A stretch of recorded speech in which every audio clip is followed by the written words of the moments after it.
to kiss me. Assalamualaikum warahmatullahi wabarakatuh.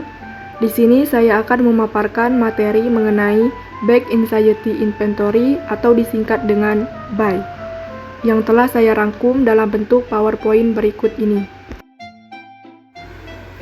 Untuk agendanya ada pendahuluan, deskripsi, prosedur administrasi, reliabilitas dan validitas, serta yang terakhir kesimpulan. Pembahasan yang pertama, Back Anxiety Inventory atau disingkat dengan BAI adalah salah satu instrumen yang banyak digunakan untuk mengukur tingkat kecemasan seseorang secara kuantitatif. Instrumen ini dikembangkan oleh Beck, Epstein, Brown, dan Stier pada tahun 1988. Terdiri dari 21 item yang menilai gejala kecemasan fisik dan kognitif.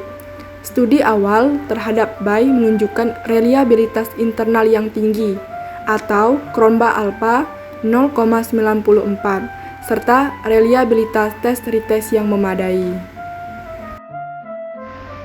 Selanjutnya, tujuan dan aspek yang diukur. Tujuan BAI adalah mengukur tingkat keparahan kecemasan individu, screening adanya gangguan kecemasan, monitoring perubahan gejala dari waktu ke waktu, membedakan kecemasan dari depresi atau meski ada keterbatasan. Selanjutnya, aspek yang diukur, somatik, jantung berdebar, gemetar dan sesak, kognitif, rasa takut dan khawatir berlebihan, panik, rasa kehilangan kendali dan takut mati, afektif, ketegangan emosional.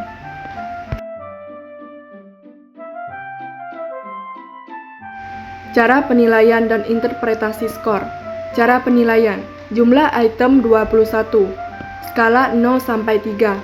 0 sama dengan tidak sama sekali, 1 sama dengan ringan, 2 sama dengan sedang, 3 sama dengan berat.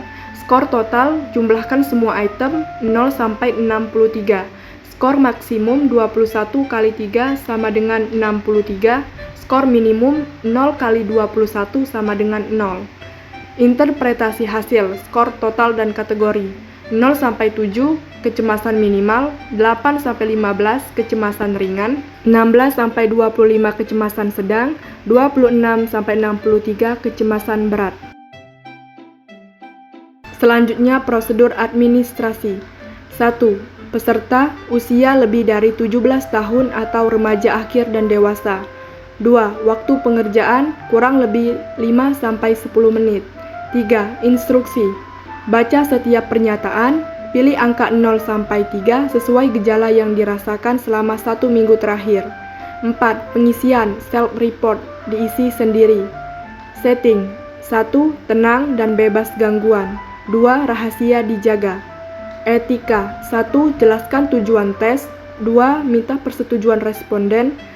Yang terakhir, jaga kerahasiaan data. Validitas dan reliabilitas. Validitas. 1. Validitas konvergen atau korelasi tinggi dengan Hamilton Anxiety Rating Scale atau disingkat HAM-A. 2. Validitas diskriminan, dapat membedakan individu dengan dan tanpa gangguan kecemasan, tetapi sebagian item tumpang tindih dengan gejala depresi. Selanjutnya, reliabilitas. 1. Konsistensi internal alpha Cronbach sama dengan 0,92 atau sampel klinis sangat baik.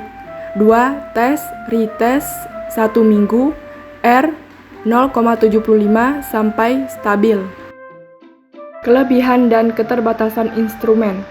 Kelebihan. 1. Cepat dan mudah diadministrasikan, 5 sampai 10 menit. 2. Fokus pada gejala somatik sehingga berguna untuk mendeteksi gejala fisik kecemasan.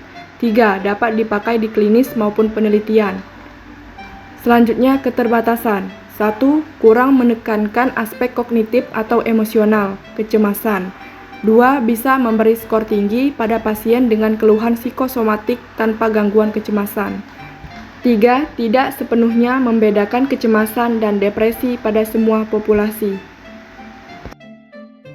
Yang terakhir, kesimpulan. Back Anxiety Inventory atau disingkat BAI merupakan instrumen psikologi yang dirancang untuk mengukur tingkat keparahan kecemasan melalui 21 item yang mencakup gejala somatik, kognitif, dan afektif. Instrumen ini terbukti memiliki reliabilitas internal yang sangat tinggi atau alpha Kromba 0,92 serta validitas yang baik dalam membedakan individu dengan dan tanpa gangguan kecemasan. Prosedur administrasinya sederhana, hanya memerlukan waktu sekitar 5-10 menit dan hasil skornya dapat digunakan untuk menentukan kategori kecemasan dari minimal hingga berat. Meskipun demikian, Bai cenderung lebih menekankan gejala fisik sehingga hasilnya dapat tumpang tindih dengan kondisi lain seperti depresi. Oleh karena itu, penggunaannya sebaiknya dipadukan dengan asesmen klinis lain agar hasil interpretasi lebih akurat.